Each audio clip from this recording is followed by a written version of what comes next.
Welcome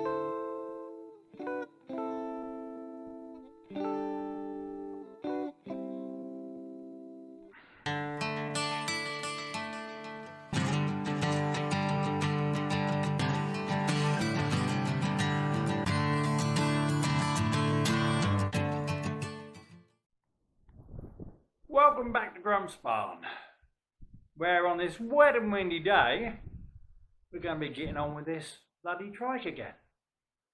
But before I do, just to let you know, the Defender is now not leaking water anymore. It was a very odd leak. Never had one quite like it before, but there you go. Checked all round everywhere, there was no sign of leakage from any of the new hoses that I put on there. No sign of leakage from the P gasket or from the water pump itself. No signs of leakage from the reservoir. So I was a bit stumped. Oh, and I also looked at the, obviously the engine drain. Nothing wrong there either. Wasn't leaking cold at all. Not a drip coming out anywhere. So I took it for a long drive, warmed it right up. Stopped the car, nothing leaking.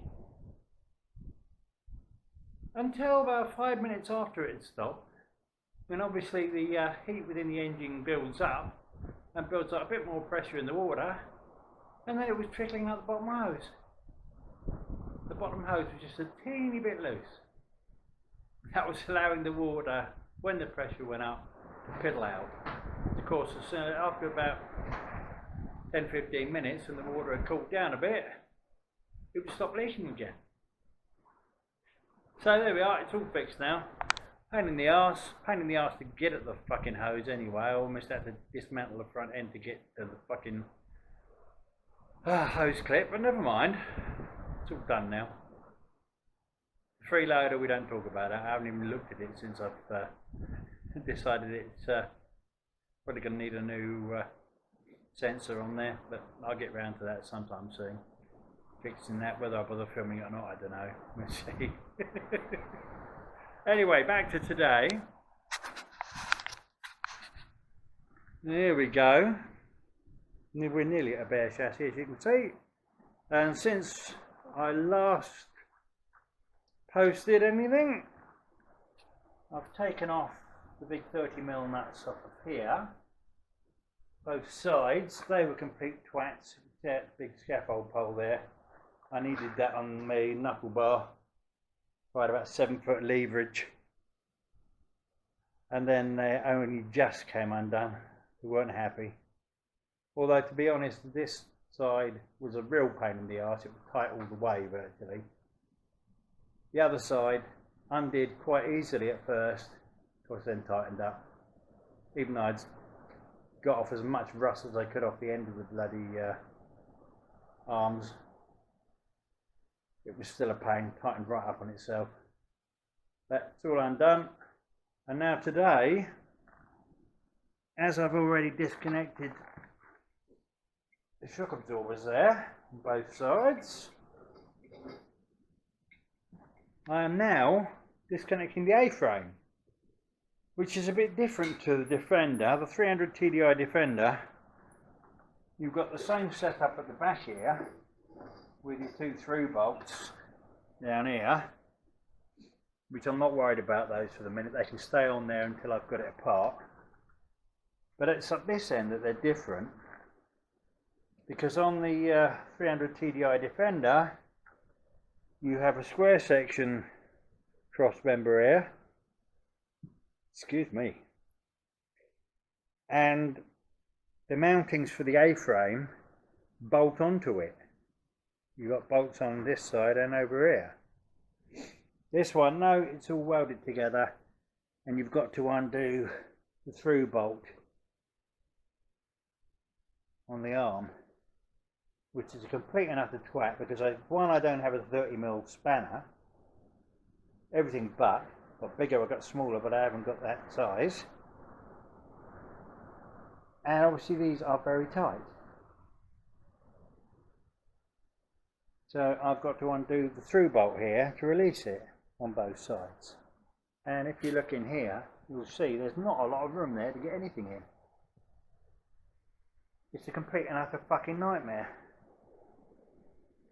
So, yep, I better get on, get this undone. Oh, and before I forget, one other thing.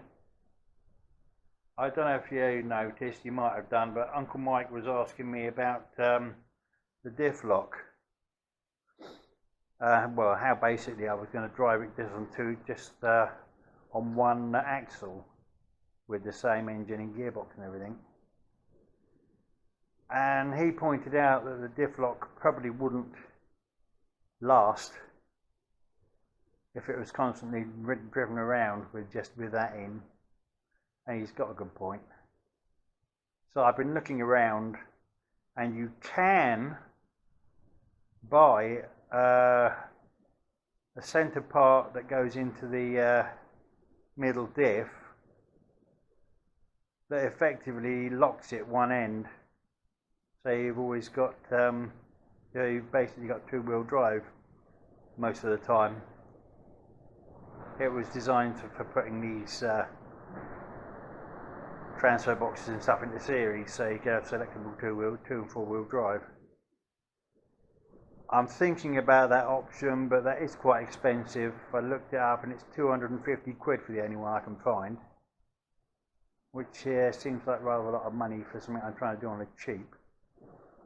So what I might possibly do is rip the transfer box apart and possibly weld the diff, because that won't cost me bugger all. Yeah, so that's an option. So I'm either going to put a piece in there that costs me 250 quid, or I'm going to weld the diff and that'll cost me fuck all. So we shall see. But that's something else that I hadn't allowed for originally. Oh dear. Who'd have thought someone my age would be so fucking naive at times? Anyway, let's get on with this bugger, because whatever happens, this is getting fucking built. I don't care what it takes or how long it takes. It's going to get bloody done, and I'm going to fucking enjoy it. Right, let's get on, and I'll carry on undoing this bolt over here. Well, there you go, that's the first one out. As you can see, I've had to cut it off. It would only undo so far, and it just locked solid. The thing is, I was going to replace these bolts anyway, it makes no difference. So yep, that's one out. Now I've got to try and loosen the other one off. And then I may have to cut that one as well, we shall see. Ah, what a pain. That's what I get for messing around with old rusty toys. Right, back in a sec. Well, as ever with these things, nothing is going to bloody plan. If you see here, I cut the bolt head off in the end because nothing was moving anywhere, and then by waggling the other end I found it is completely fucking seized inside the rubber, which is nothing unusual, but it does mean I'm going to have to cut it within the bloody frame that's holding it. I've actually started doing it, but this poor little reciprocating saw down here is not really man enough for the job, but it's doing it slowly. It's cutting its way through, if you can see that. It is slowly getting there on both sides. Getting through a lot of bloody blades. I've only got one left, so I'm going to have to give up on that soon. I'm also running out of battery power. For that saw, that is, not for the camera. Oh, and there you go, look. I just gave that a quick swish over. See how much rust I could get off it. Looking a bit better now, isn't it? Well, I thought, seeing as I was sitting here not doing a lot, trying to work out what the hell I was going to do to get this thing apart, I decided to clean that up while I was doing not a lot. Okay, it's only the top I've cleaned. The rest of it will have to wait. But that's got the bulk of the rust off of it.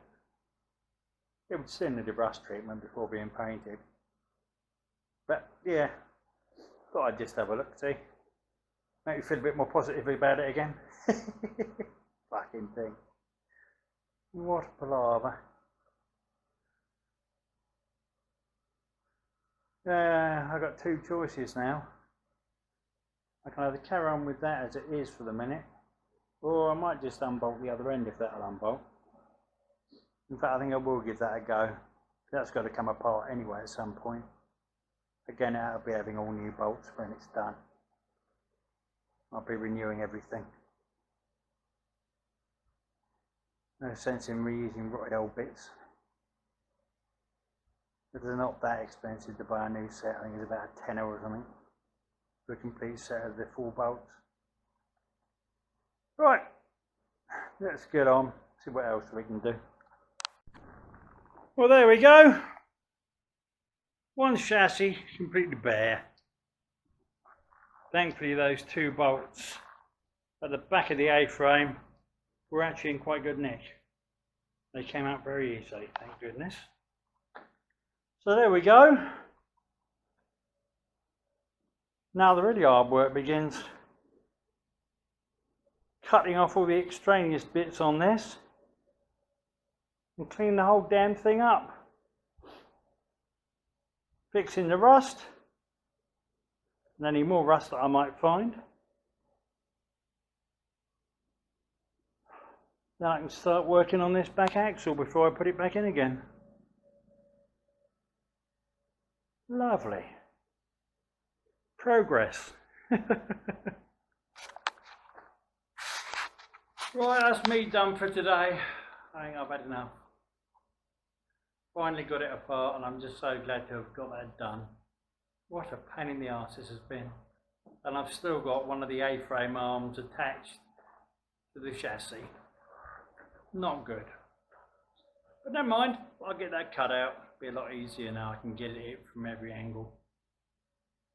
Flip the damn thing over, in fact that's probably what I will do. So I can get it from the underside.